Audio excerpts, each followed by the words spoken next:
Hello, everyone, and welcome to the Q&A for Andean Shamanic Rituals to synchronize your life path with the cosmos, ceremonies and journeys to receive inner guidance from healing spirits of light. I am Natalia Caraway with the Shift Network, and it is my pleasure to be your host as we explore the teachings of Puma Quispe Singona and address questions about his upcoming course, which begins on Tuesday, December 8th at 1 p.m. Pacific. If you are unable to join us live, you can still participate in this course. I will explain more about that later, but first I want to introduce my guest. Puma Quispe Singona was trained by his grandfather, Don Maximo, in the mastery of Andean ceremonies and rituals. As a spiritual leader in both his own community of Chinchero, Peru, and in international gatherings and spiritual journeys, he has a passion for the teachings of his people and a profound respect for the global awakening of human consciousness. Puma is recognized globally as a holder of ancient lineage and wisdom, with the power to inspire people in his special heartfelt way to connect with the reverence and love he brings for Pachamama and the mountain spirits that safeguard the Andean people. Puma has a natural ability to connect with ancestral spirits, cosmic forces, and natural elementals that assist him in his global healing path.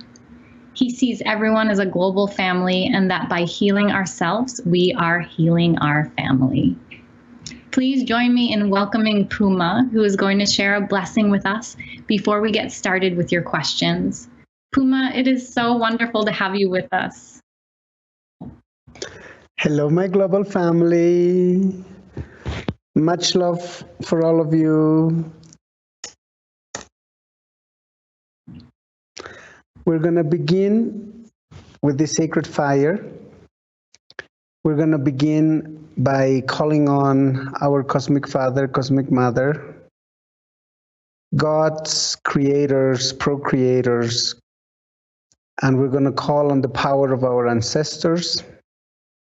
We're going to call on the power of our masters of light, our Apus, mountain spirits, and also our sacred guides that are spirit forces, ancestral forces, elemental forces. And we're going to share their blessings, their energy. So as I send the power of this sacred light, of this sacred energy for you, put your right hand in your heart and left hand in your solar plexus and just receive and acknowledge and honor yourselves being in ceremony always.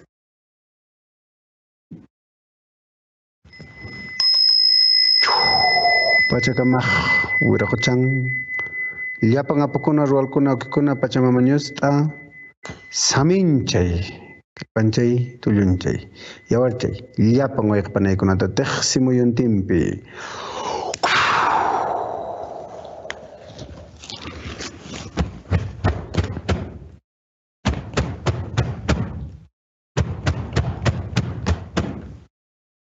Infinite blessings, my wonderful global family. Apapits. Hawamams. Thank you so much, Puma, for that blessing. What a special way to bring us all together.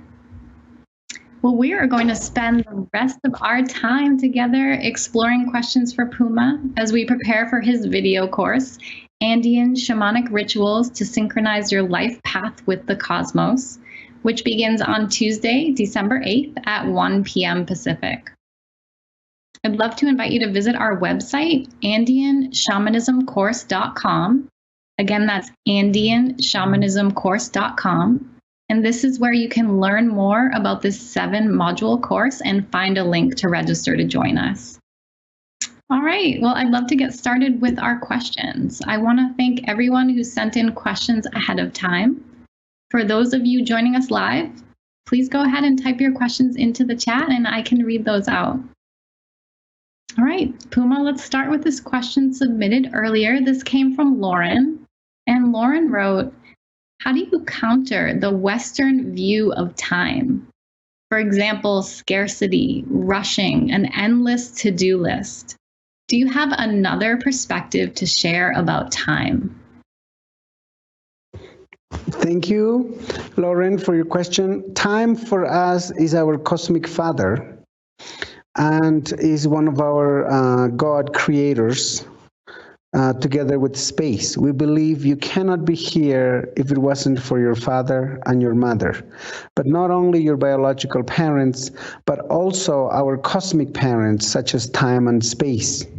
Time for us is interdimensional, and we're existing in parallel dimensions in multiple times simultaneously. So the reason why we feel always rushing and why we feel always that we have limited time is because we're only very busy existing in this dimension. If we were to explore to these parallel dimensions of time, then there is even the power to lengthen time. Because for us to say we don't have time or we don't have enough time, it's like saying we don't have enough of our cosmic father. It's like saying we don't have enough of our father.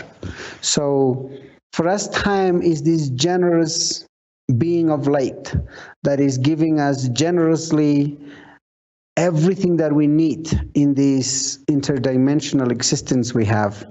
And we are always traveling between these parallel dimensions of time to the past, to the future, in ceremony and consciously, so we don't get caught up in the stress or the rushing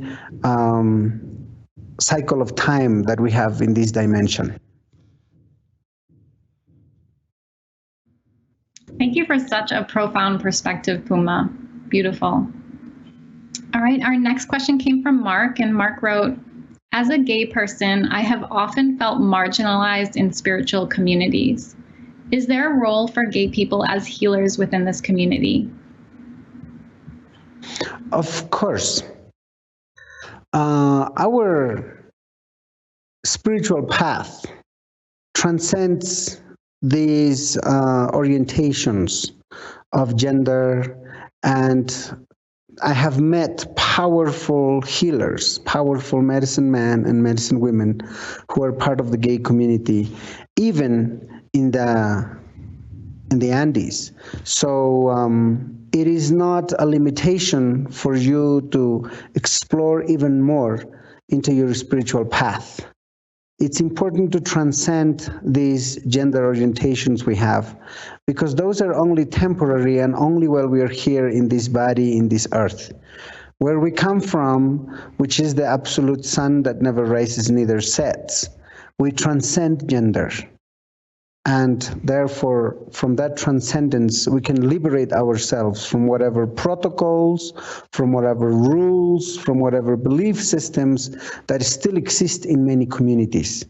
Our community of the Andes is very inclusive, is very embracing of all belief systems. This was always the nature of the Andean people, of the Andean cultures. Thank you so much for that, Puma. Okay, Muriel wrote in, what is the purpose of dreams, especially recurring ones? I love this question. Thank you. When we enter into the fifth dimension, which is the dimension of the dreams, is our soul journey to a world beyond limitations. And the dream world, the dream time, is this cosmic space and time where we can project, where we can program anything that we want in our lives. That's why for the ancient cultures of our planet, to dream consciously was a very, very powerful ceremony. You had to dream consciously and make those dreams come true in this dimension. So in our dreams, everything is possible. And for that reason is the art of the impossible.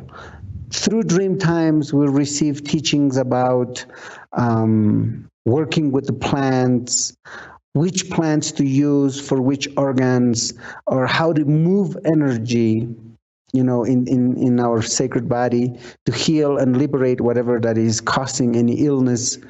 We receive a lot of these teachings through dreams.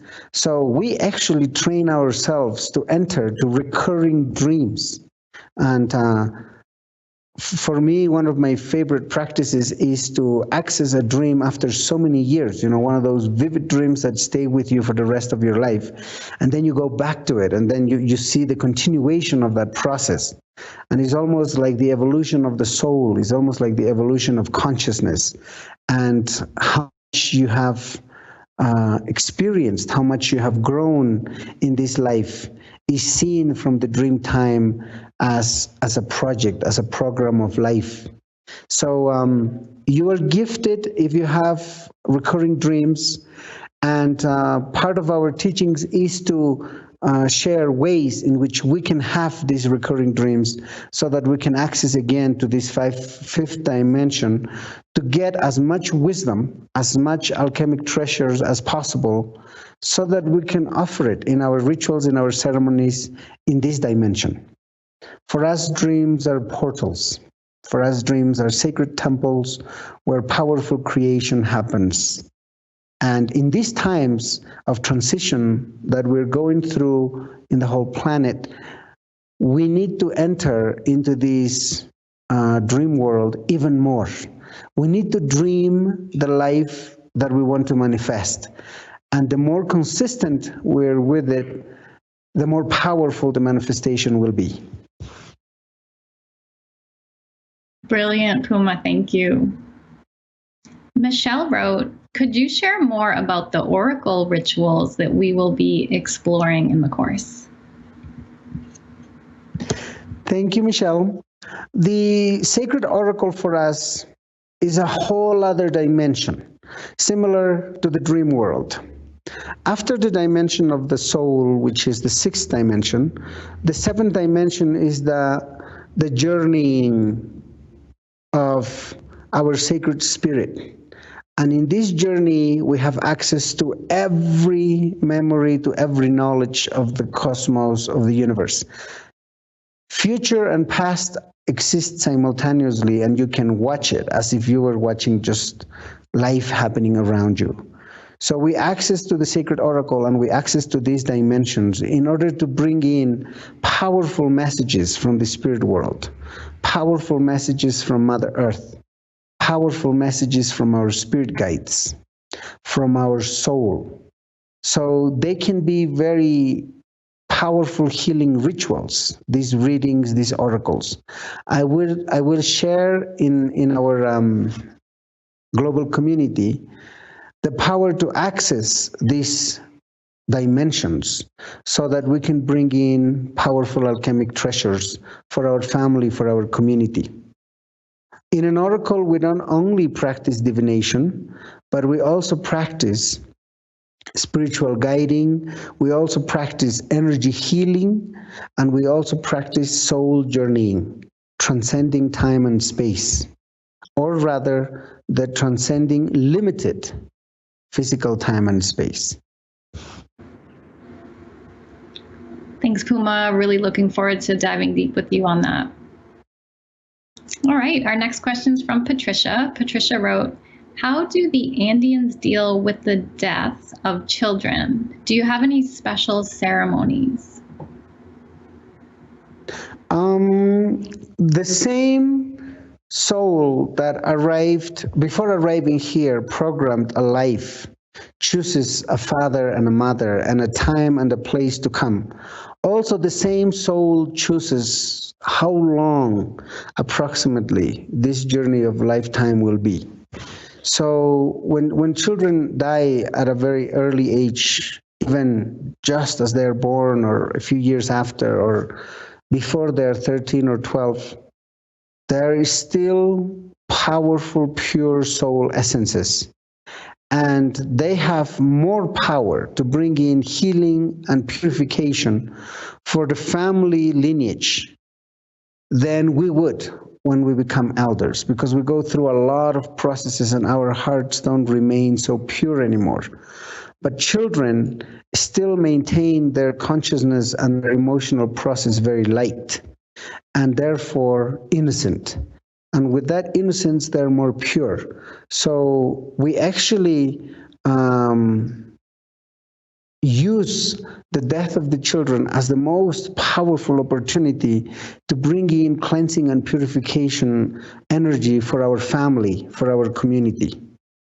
Maybe this is why in the Inca traditions and pre-Inca traditions, children were trained from the moment they were born, emotionally, psychologically, and physically, for one day for them to offer their lives as an offering to the gods for the well-being of generations to come in this planet, because they have that power. So these children, though, they had to make this conscious choice of giving their own life as an offering, not a sacrifice, on a mountaintop before they are 12 for the boys and before they are 13 for the girls. So until that time, we maintain this innocence and this light heart. And for this reason, we are more powerful souls in this earth to make powerful healing happen. We still regard as sacred journey of these souls that arrive here for a very short time and then they leave early, because their mission and their deeds were so much greater than we can imagine. Thank you, Puma. Our next question is from Shell, and Shell wrote, how do we ground and protect ourselves while doing shamanic work so as to not pick up or attract any negative energies? And how might I change the darkness and fears that come up while doing this type of work? This is a beautiful question. I want to share first that as a medicine man and as a medicine woman, you don't learn to protect yourself from these heavy energies. You rather train yourself to become expert, competent person that will take care of these healing processes of transforming this energy. So as a medicine man and as a medicine woman, you need to train yourself to become this powerful transformation and change instrument of light, this crystal being, so that whatever heavy energy touches you, immediately it is transformed, immediately it is liberated. And so our protection is actually our training to become experts transforming these heavy energies. And we can do it effortlessly, even just with one breath. What I will share also in our course is ways in which we can transform this energy effortlessly, so that we don't ever have to worry about protecting ourselves if it starts becoming overwhelming or too intense. Because we can always ask from our sacred nature to become more powerful to transform these heavy energies. And if we don't have to do it ourselves, we can also call on our allies. We have powerful spiritual allies that can help us transform these energies, such as Mother Earth. She is our chief in our ceremonies. She is our master in teaching us how to transform these energies into life energy again, into vitality. So we will learn in these ways. Everything is as simple as visualizing yourself in a crystal,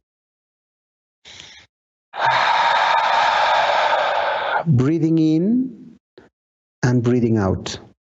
By the time you breathe out, this heavy energy has already been transformed and it already has become a blessing, a powerful healing energy, which you can consciously direct to family members, to community, to places, to times in your life.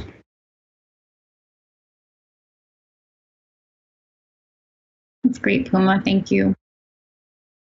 All right, our next question from Osa. In these times, it seems amazing opportunities are arising.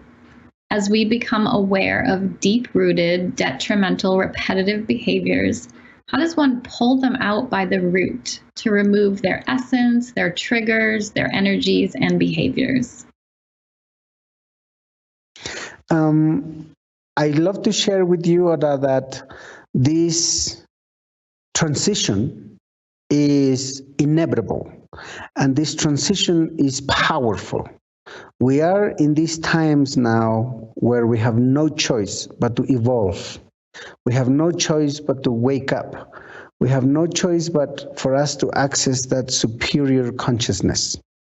So a lot of these old paradigms and old patterns and old ways of being will become less and less possible, because these powerful forces will actually force us to move and to give the next step towards evolution.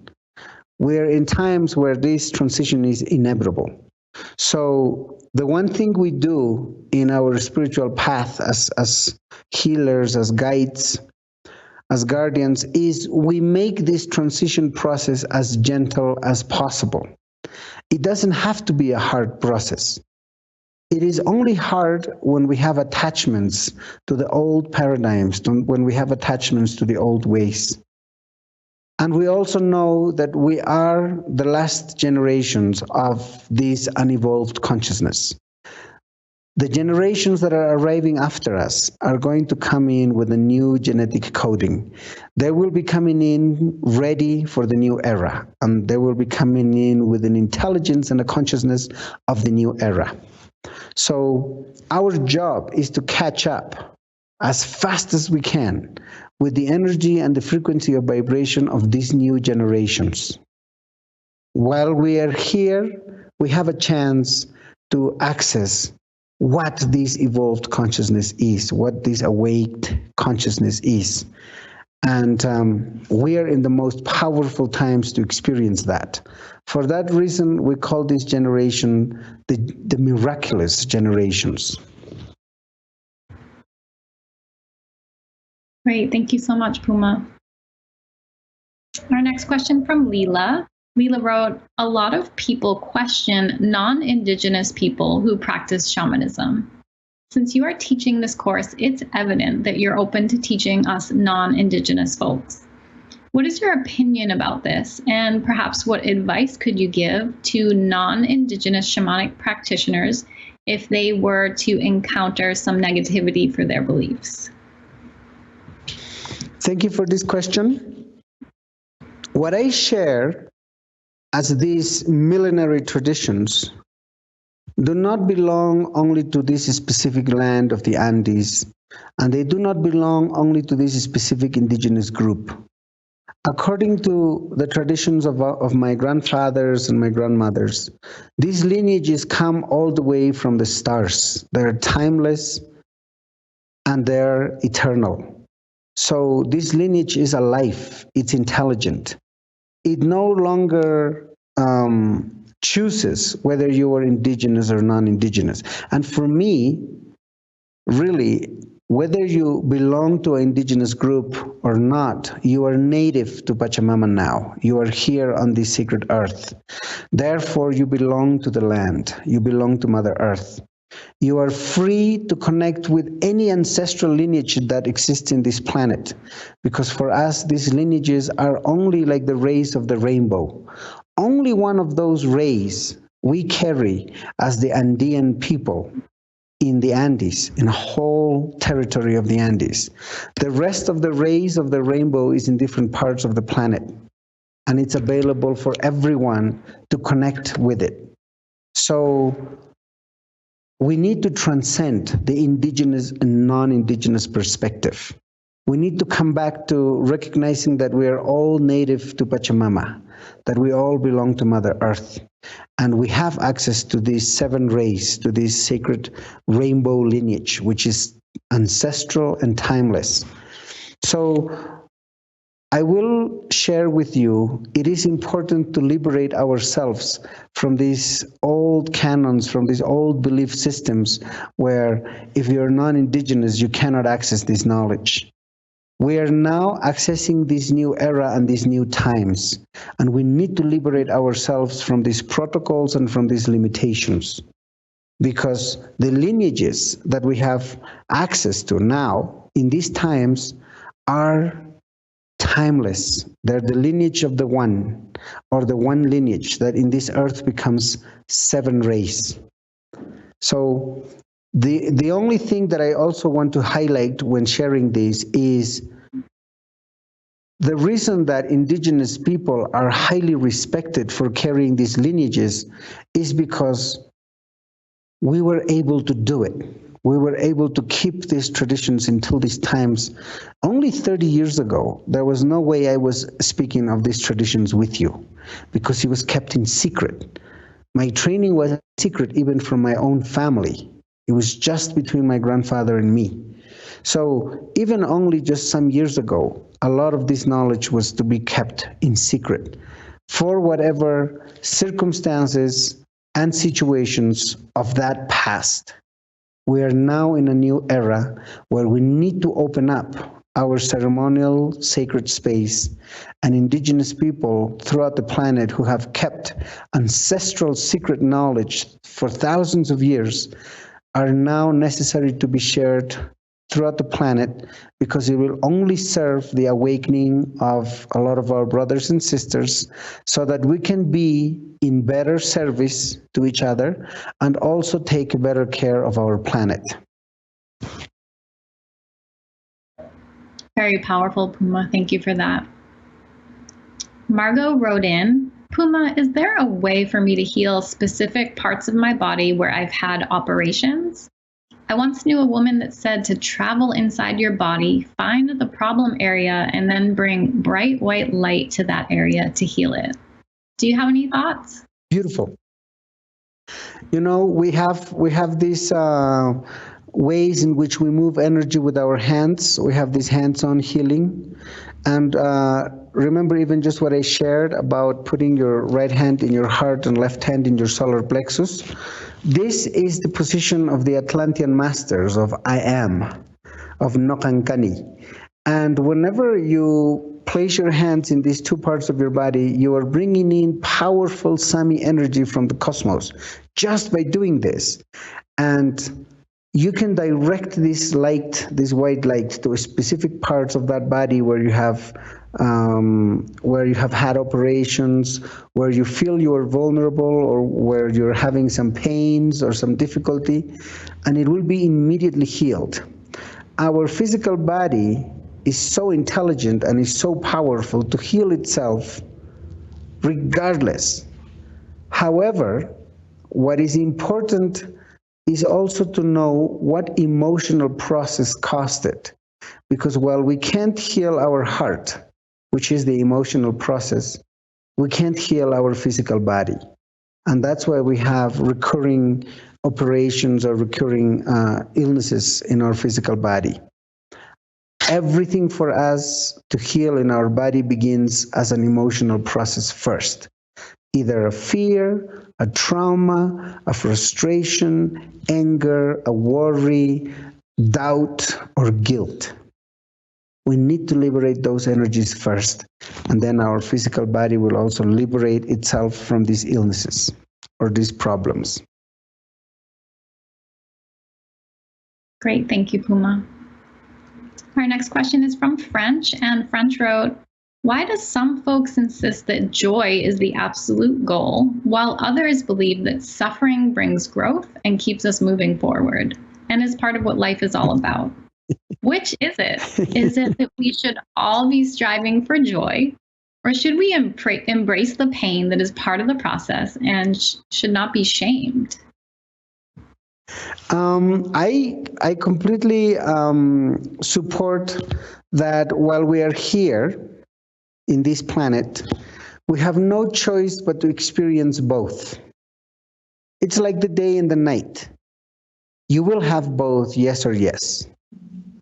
And you choose consciously before arriving to this life how you want to experience and process the experiences of life. For some of us, we have chosen to struggle and suffer and until we embrace it and honor and acknowledge it, that also is the experience of life, and it's the process of evolution, because it does bring us ultimately to that growth, to that self-realization, as well as love does, as well as happiness does, as well as joy does. So, for example, Hucha is this heavy energy that brings struggle and pain, and it's heavy energy. And Sami is this highly refined energy that is always bringing you harmony, unconditional love, and absolute liberation, absolute freedom. So what our teachers always say is, what you don't learn through love, you will learn through pain. The miracle is you get to experience it and you get to learn from it. So you choose.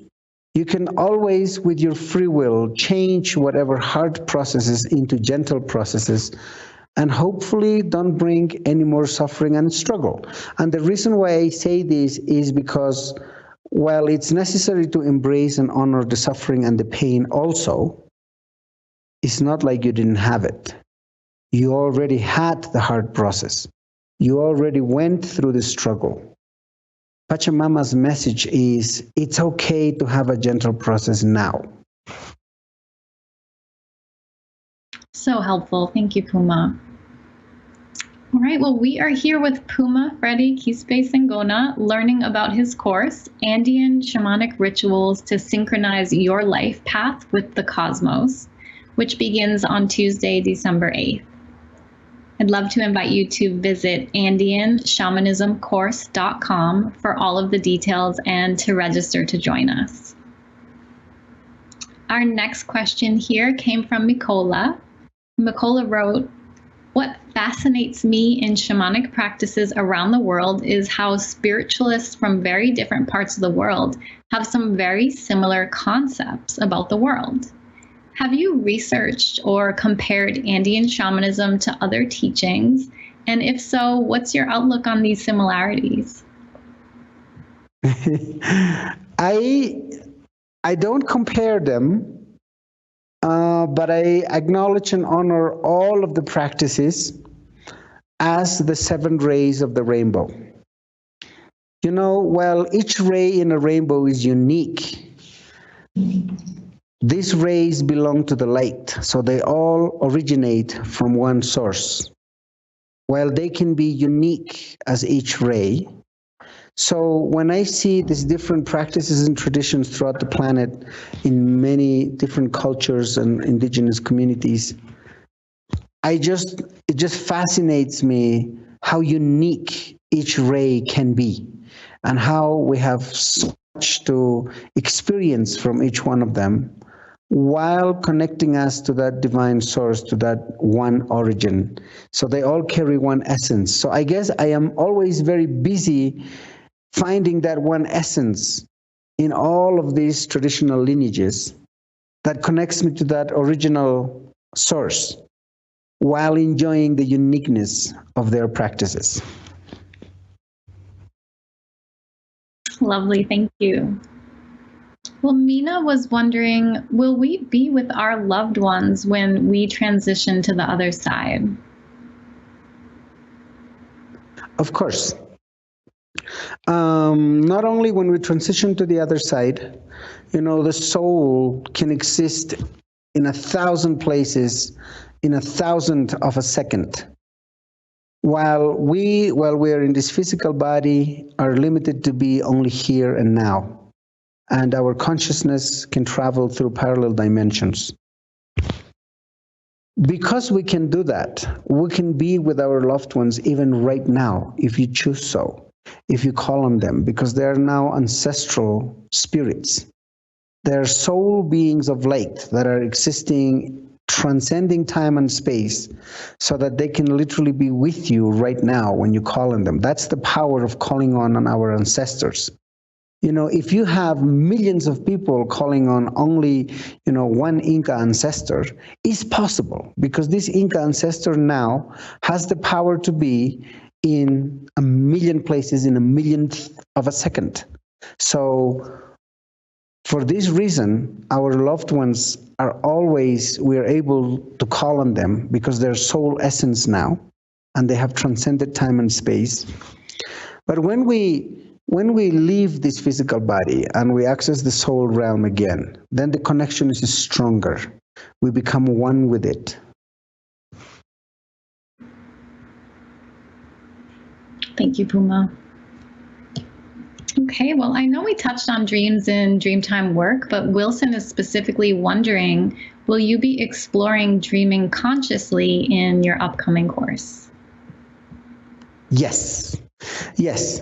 I will teach you how to visit your neighbor without getting out of your house.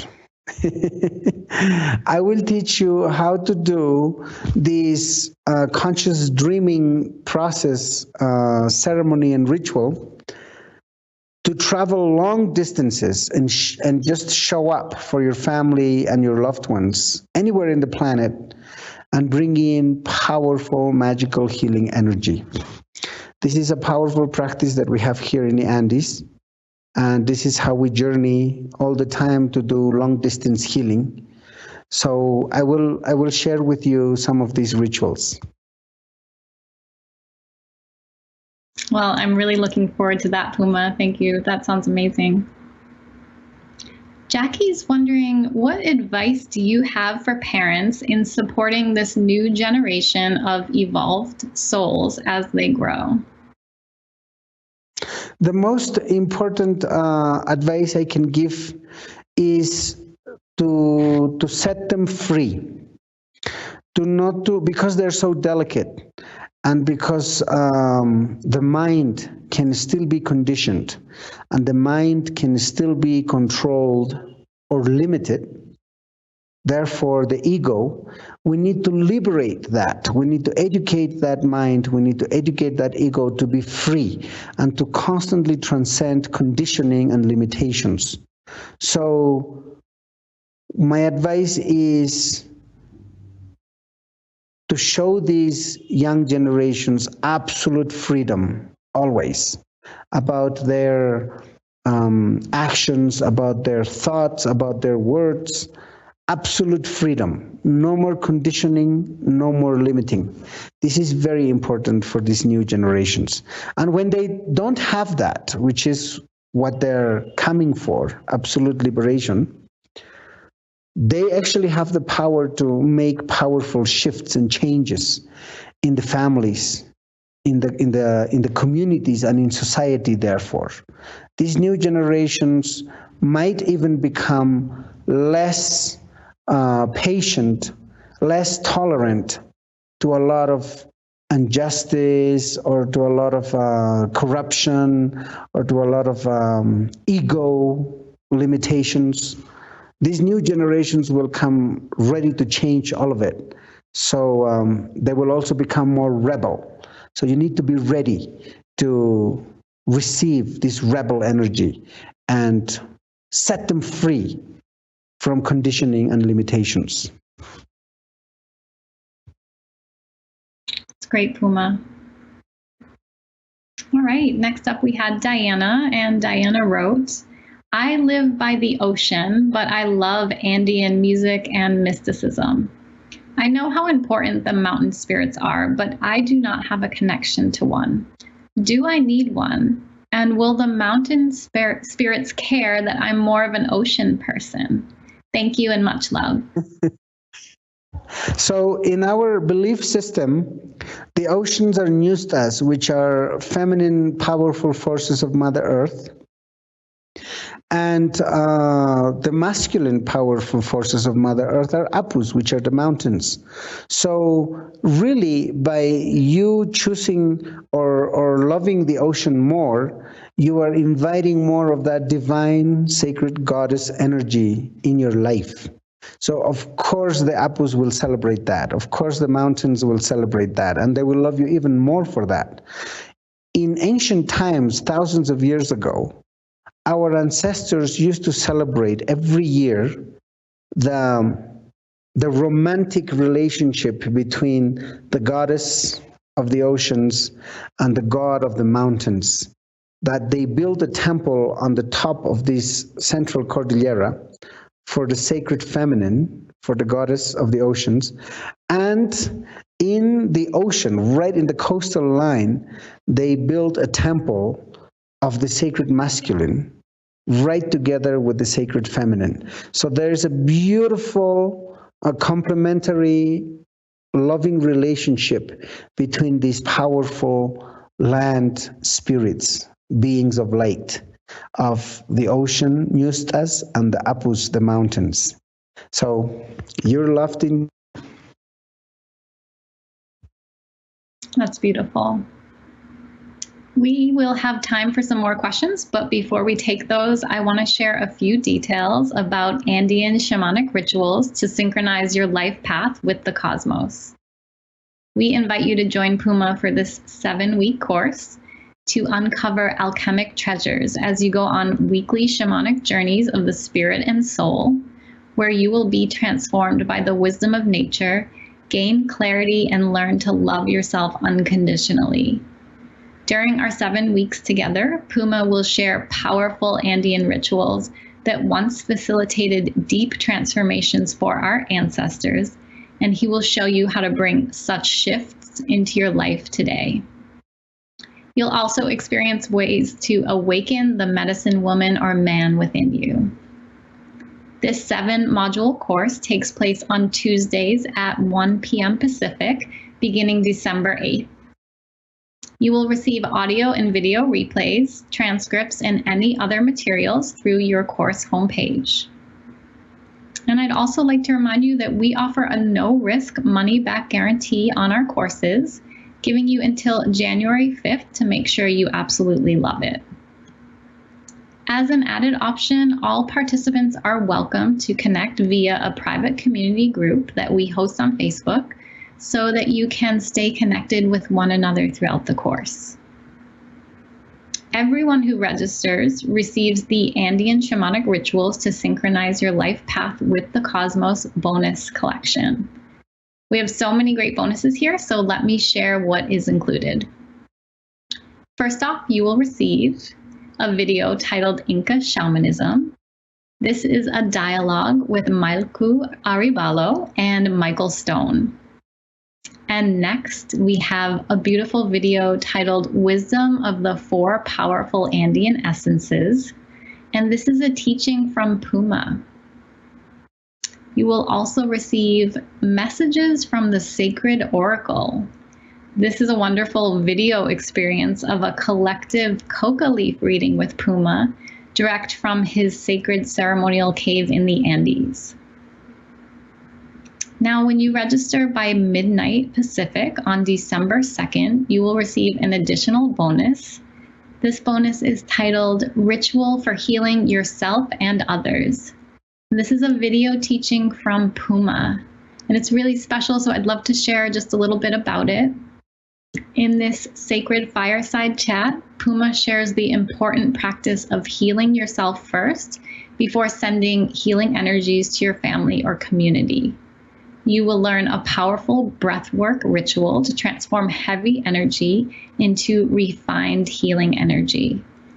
Experience the transformative power of working with the cosmos, the ancestors, and Pachamama in sacred ceremony. Puma also explains how you can work with the elemental energies to send healing to others. There are so many gems in this bonus package, so don't miss it. All right, wonderful. Well, next we are going to move on to a few more questions. So this next question came in from Diana saying, one of the most difficult and emotional things for me to experience right now is the extreme cruelty that many humans are imposing on Pachamama's children, like animals, fish, insects, birds, and they are suffering. This is happening in large production facilities to raise animals for human consumption, also by sport killing and the continuous destruction of nature in the name of human progress. Many species could become extinct in the next 25 years. What can be done from a spiritual perspective to ease this destruction and suffering? It is important to re-strengthen your communion with Pachamama. it is important to become one with Mother Earth. And then you will see and you will understand that without her will, without her consent, a lot of things that are happening that are unfair and unjust to the animal kingdom, to the plant kingdom, and to the kingdom of nature can no longer happen. It can only happen for so long, and there can only be so much of this process until a more balanced process comes back in. If you noticed, in the last 30 years, people have become, throughout the planet, as a global consciousness, more conscious about their meat consumption, and they're now more and more talking about vegetarian diets and bringing a balance to it all. What is important is to come back to balance. What is important is to come back to equilibrium. And we need to find that within ourselves first before we can transmit it for our community and for the planet. The reason why we can't change these processes right away throughout the planet is because we have not been able to master that within ourselves collectively. So the most important advice is strengthen your communion with Mother Earth. Become one with Pachamama. And then from that balance and that equilibrium, you will be able to transmit that better to your family, to your community, to the planet. Though also knowing that Pachamama is conscious of these processes and she has powerful forces monitoring it, such as elemental forces. And when it's no longer the time for these processes to continue, it will change. And Pachamama has the last word about it. We don't. Thank you, Puma. All right, this question came from Oscar, and Oscar wrote, what is the Runasimi name for our galactic center? And what shamanic role does it play in Peru's pre-Columbian ceremonial wisdom traditions? So, Taxsimuyu in Quechua is the name. In Runasimi is the name of our galactic center. We have, portals within portals within portals. Our personal center is called Cosco, and our collective center is called Taxsimuyu. So we need to be conscious of both of these centers. One, for ourselves to be centered in our I am, in realizing yourself, and the other one that is collective, to realize yourself as this cosmic being, as this timeless being, as this star being. It is very important practice in our shamanic path, in our spiritual path, to constantly bring ourselves back to I am, to constantly bring ourselves back to our essence. Otherwise, we get lost because of the ego especially, we can be lost in personalities, in belief systems, in paradigms, in protocols. In order to always be free, we need to center ourselves constantly and not let anything, neither anybody, moves us from this center. Finding this spiritual axis is very important.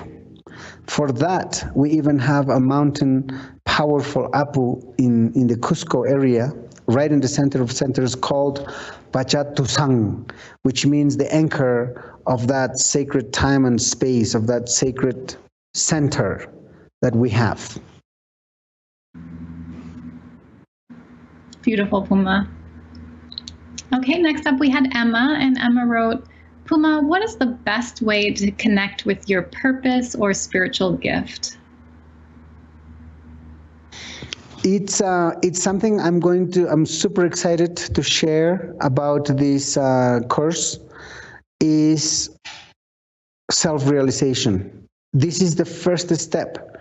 When you realize yourself, then you realize yourself so that you can be a better guide, a better guardian, a better servant, a better protector of your family, of your community.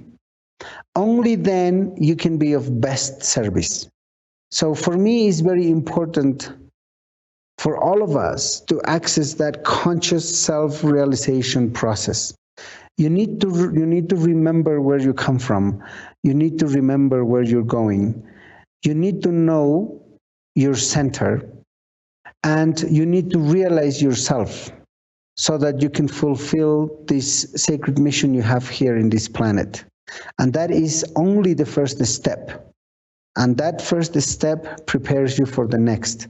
This is what I call the spiritual awakening. This is what I call the consciousness evolution.